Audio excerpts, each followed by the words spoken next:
Baseball 99 here with Mr. Yu-Gi-Oh!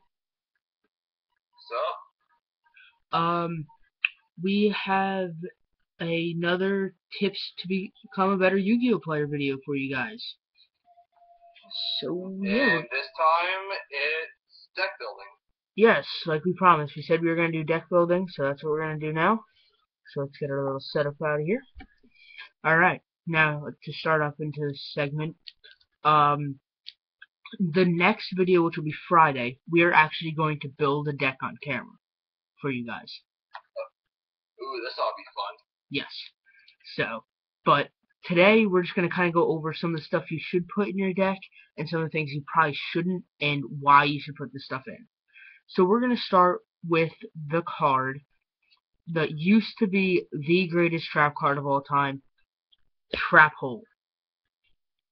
Oh my god. That was literally game changer. Yes, this was the card to have in your deck years ago. But now kids that can't... What? At one point, wasn't it like a $20 card almost? It was a 10 at one point. Yeah. But with this card, yes, you can use it, but it's still perfectly legal. You can run 3 in a deck still. Yes. The issue with it is it's only normal summoning. Or flip summoning. Or flip summoning. So it is an okay card, but it's a... I would put this in your deck if you don't have bottomless and you're getting a bottomless as a space filler if you want to still play the deck while you're waiting. But if you can get your hands on a bottomless trap hole, say goodbye to the trap hole and run bottomless, because it's a more effective card. Granted, bottomless is a more expensive card, but still. We're gonna go to another card that a lot of kids stay away from, which well, a lot of the newer players like to stay away from. Call the Haunted. A lot of people stay away from this card because if it's destroyed, the monster's destroyed. Now, there's pros and cons. Like, say, Card Trooper. You want that thing destroyed. Right. You want to call the Haunted, mill your cards, then have it die. Yeah. Like, depending say, on deck. Your own Zector Hornet, your own Mystical Space Typhoon, your own Heavy Storm. The list goes on. Right. Or even if your opponent MSTs it, you get a +1 on that. But also, most of the time when you use Call the Haunted, you call the Haunted the card to use it as XYZ material anyway. Yeah. It's not really a card that's meant to stay on the field with the monster. It's a card that gets a monster out so you can use it in another play, and then Call the Haunted is a dead card on the field anyway. Yeah. I mean, really, if you're... Once you use it, you're either waiting for your opponent to kill it, gonna make a play with it by attacking or whatever. Yeah. I mean, Fusions, Synchro, Exceed. Yeah, that's the point of that card. Now, also, a lot of kids revolve their whole deck around getting this card. The card is at 1, guys. Let's be honest. Do not make your deck rely on this card. Monster Reborn. I see too many people playing decks that are so strict on getting this card, and if you don't get it, you can't win. So many people are just worried about getting a high-powered card. Like we're going to say, for example, kids are still playing the traditional Blue Eyes White Dragon deck. Oh my god. They rely on using cards like Lightning Vortex to throw a Blue Eyes into the graveyard so they can Monster Reborn it, because it's 2 sacrifices if you don't. But there are other ways. There are. Red Astartes Metal Dragon. Exactly. And I just listed, yeah. You can't rely on Monster Reborn. There's 1 in your deck. The odds of you drawing it is 1 out of 40. 1 in 40. 1 in 40 to 1 in 60. Right. And so say you don't get your starting hand, then it's one of 34, 35.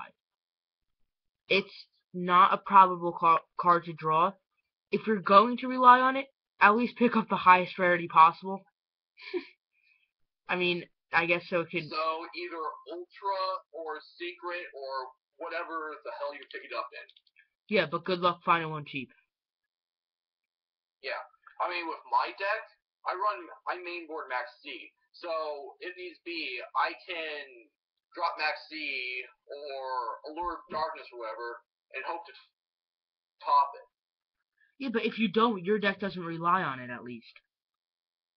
Yeah, I mean, I have other ways to get stuff like my Centipedes and my Dragonfly out of the grave.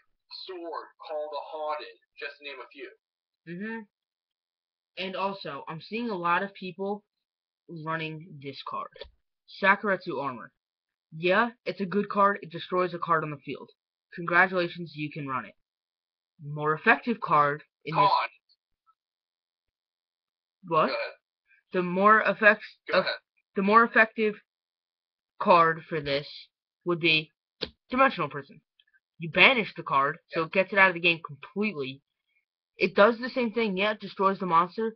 It's a cheaper version, but if you're going to be playing more competitive, like if you're going to go to regionals or a YCS, or you're playing in a higher competitive local type thing, you're going to want to run a card that's going to hurt your opponent more than just sending it to the graveyard.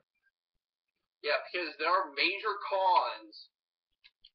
Like, granted, there are cons to both, but Sakuretsu has more cons. Because Sakuretsu does not get around cards like Stardust Dragon, Wind Up Zen Maids, any card that can stop Destruction to the graveyard. Deep Prison. Yeah. Deep Prison, on the other fact, the only card that I can think of that gets around itself, other than Counter Traps, is Thought Ruler Archfate. Yeah. But now another card that a lot of people don't use because they can't get their hands on it as easily, or they run it as a 1. It's a very essential card. I suggest heavily picking this card up. You can get, I sold on eBay 2 of them together, since that's technically a play set for the card because it's at 2, for $3, and I think $1 shipping. You can easily pick these cards up at 2 at a time. Torrential Tribute. It's a needed card in a lot of decks. Whether it be side or main.